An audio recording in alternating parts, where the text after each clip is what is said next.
Hey everybody, we've got some new custom builds here. 3 forklifts. I set out to build one and then I decided, you know what, let me just keep it going. So this was done over the course of a couple of days, 2 or 3 building sessions in total. And let me just take you through each one by one. This medium-sized one was actually the easiest and quickest to design and put together. I used the older style of official Lego forklift mast for this, so that just kind of gave me most of the working stuff in one, and I've just got that stuck in the up position right now, but I think I have the spring disengaged. Yeah, I do, so I can just go ahead and drop that to the ground so you can see a little bit more clearly the overall look of it. It's able to rotate the mast back just a little bit because it does have the hinged piece in there, and again the spring is not connected right now, so there's no friction to hold it up, but I could get it to pose however I want. The roll cage is able to rotate back to get easier access to putting the figure in there and taking it out. There's some, I don't know, not really tricky stuff done with the build towards the front, but it just had to work out some problems up there to get things to fit around and to get closed up. Use some of the quarter round tile pieces, and that's just about that. Yeah, nothing really too fancy about this. I definitely had to use something other than a black color for the roll cage for this one. I've got a couple of the white ones, or I think 3 in white, and I also have some in orange, and I've done a lot of orange stuff and I don't want to overuse that. It would be easy to go in that direction. So I just picked the white, and the blue is actually inspired for this one and one of the other builds. Inspired by one of the classic Lego forklifts that I have, and it just kind of fit together for me. This little stand-up unit was intended to be something to go around just the interior of a warehouse. I wish I could have made it even smaller than this, but I was limited by the size of the smaller official Lego forklift mast assemblies here. I wanted to use that because I had it and it was convenient, and I just think it's cool. I like the throwback to the older design, and it worked out okay in this case. So this has 3 wheels on it, and the fork is on a spring there, still in pretty good shape. The wheels at the front, unfortunately, are not able to turn because they are attached to just a lightsaber blade style bar, full 4-long one that has the clips at the front. The rear wheel is approximated with just a Technic ball piece, and it's a little bit open on the underside for the floor. I had to get a little bit tricky for that because there's really no structure coming around this side here in order to allow the figure to just walk straight on and have that low floor for it. So all the structure comes from the other side, and that made it a little bit tricky to get something to hold him up, to put underneath his feet. But I think it worked out, and I was able to get a couple of striped pieces in there. I think I already used that curved piece, the other of that curved piece, basically the matching piece, in some other build because I wasn't able to find the one with the sticker on it. But hopefully at some point I'll find that and just swap it out. But it's got a little bit of protection as lifts have to nowadays per safety standards. And he's able to actually hold on to one of the controls and reach for the other. I wish that this control here, which would be for the mast and the lift action, was a little bit thinner, but it's not bad. I like the size overall, maybe a little bit less overhang on this side. I might redo how I did the cover there at some point, but I kind of liked the look of that design. And yeah, for its size and for its scale, I think it works out okay. Maybe at some point I'll come up with a way to do something similar with a little bit less in the way of gaps, but for now this works for me. And then this is the first one that I built, actually, where I just started the little project that turned into 3 different ones. And for this I just wanted to make it as custom as reasonably possible.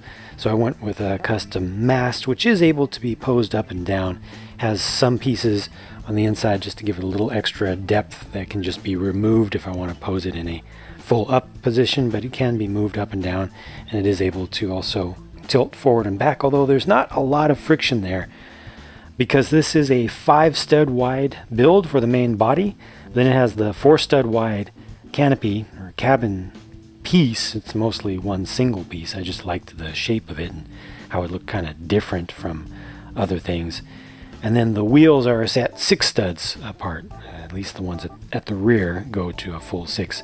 So it's, it's just going back and forth between different widths, which can be kind of tricky, and it just left me with only space to have one single clip holding the mast there. So not as much friction as I would like there, but it is able to hold up some weight, and it's able to move forward and back.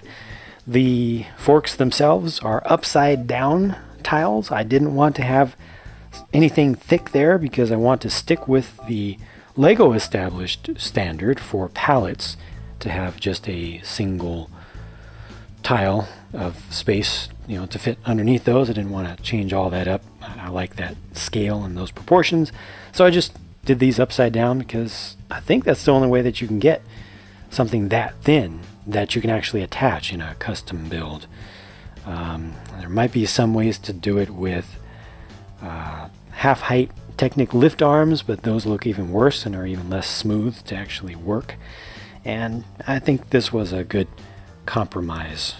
I definitely would have preferred the perfectly smooth surface on the top, but I wasn't willing to make them thicker than that. So this turned out, I think, okay. The shaping is just a little something different at the back. I don't like the look of the back of this single piece glass section.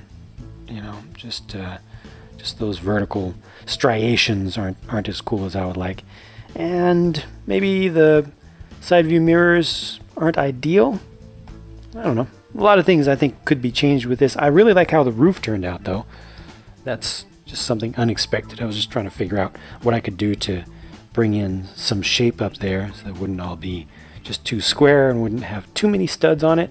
And yeah, it's something different. And then inside of this, so this is attached with just 2 studs here. Makes it pretty easy to get in there. This had one single clever little bit to get the control lever on the right hand side.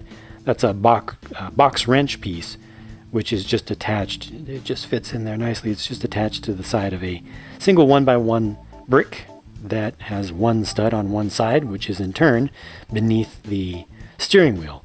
So the operator's cabin section is 3 studs wide there. So I've got everything from 3 studs. Wait, I think some of this, towards the back, some of the interior structure is built 2 studs.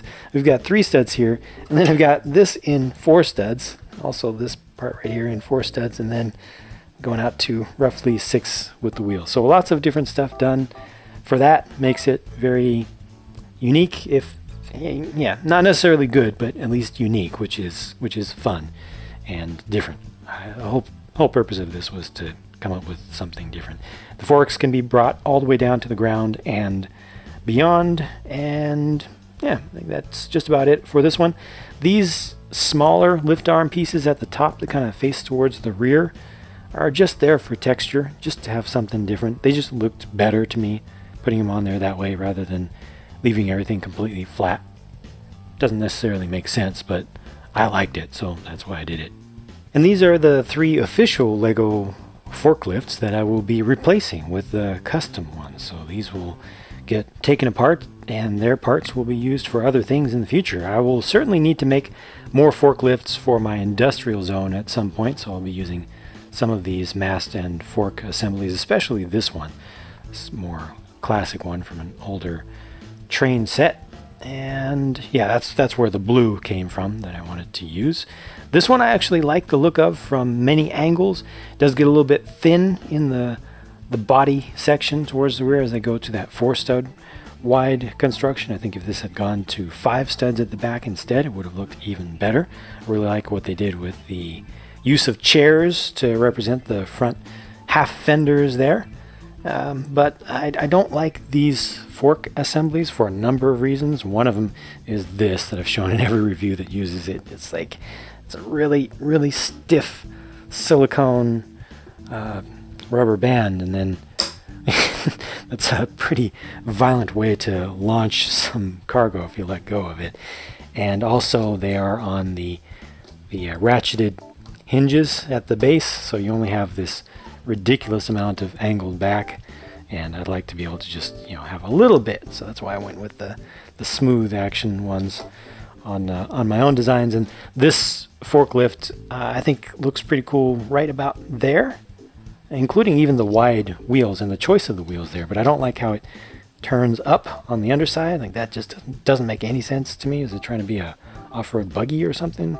And I don't like the rear fenders and how the tires just stick out like that. So some things about each I like, some things about each I don't like, and I took some of the inspiration from just my general thoughts about these, but mostly tried to just start from scratch.